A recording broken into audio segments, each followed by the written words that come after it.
Is happiness just luck? Something that happens to you if you're fortunate? Or is it something you can actually make happen for yourself? Yeah, let's just get right to it. Is happiness something you find, or is it something you decide? Well, the answer might surprise you. It's a mental decision. It's not some feeling you have to wait around for. It's a choice you actively make. And here's the really cool part. This isn't some secret club for the lucky few. Anyone can make this decision, like right now.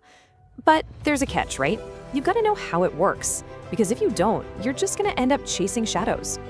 Okay, so how do we actually learn to make this decision? Well, it all starts with tackling the biggest thing that gets in our way, our relationship with pain. I mean, think about it. We spend so much energy trying to avoid pain, thinking that if we can just get rid of it, then we'll be happy. But what if we've got it all wrong? What if pain isn't the bad guy? What if it's actually, essential? Just think of pain, and I mean any kind of pain, physical, emotional, whatever. Think of it like a burglar alarm. The alarm itself isn't the problem, right? It's just a signal, a really loud, important signal screaming that something is wrong and you need to pay attention.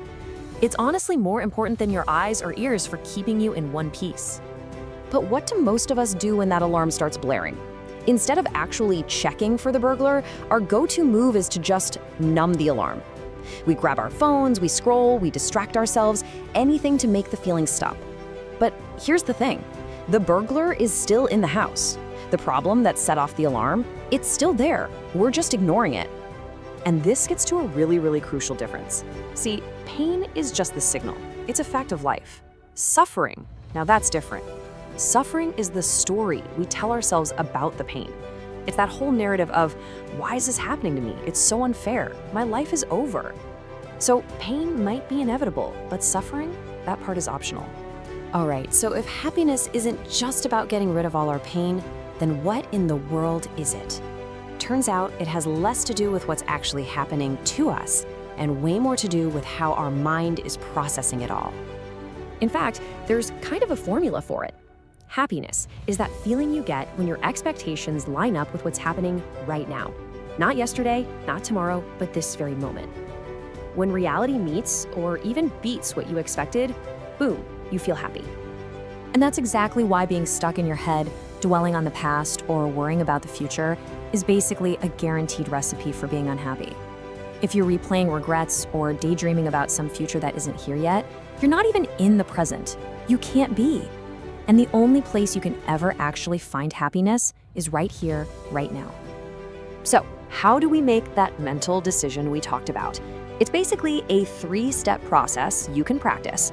Step 1, just see reality for exactly what it is. No sugarcoating, no drama. Step 2, change your expectations to match that reality.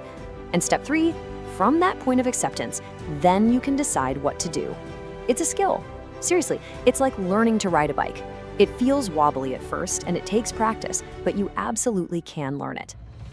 Okay, but to really get good at this, we also have to blow up a couple of big myths about happiness that keep us all trapped. And here's the big one, right? The idea that if we just had more money, or that perfect job, or more followers, then, finally, we'd be happy. But is any of that actually true?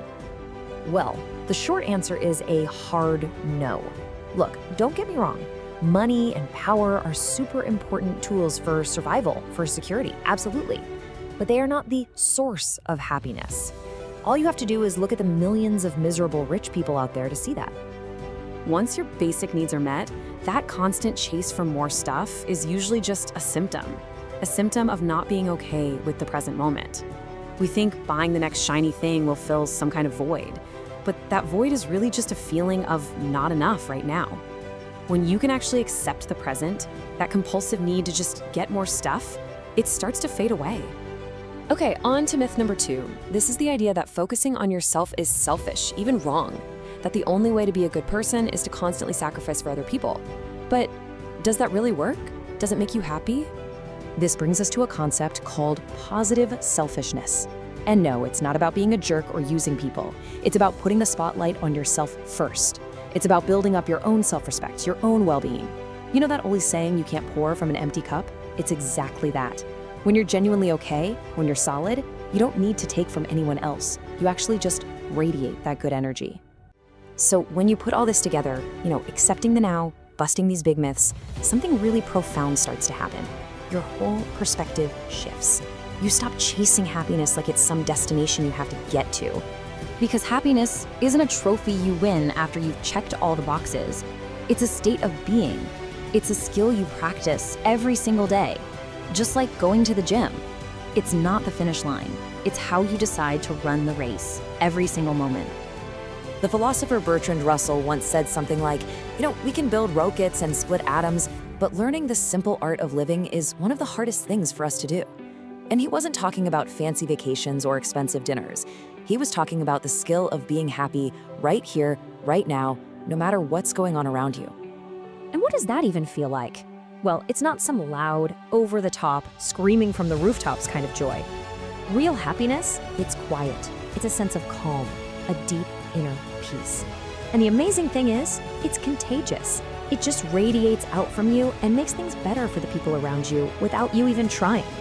So when you boil it all down, it comes back to this one single moment. The past, it's gone. The future, it's just a story in your head. The present moment is the only thing that's real. It's right here. So the only question that matters is, what are you going to choose to do with it?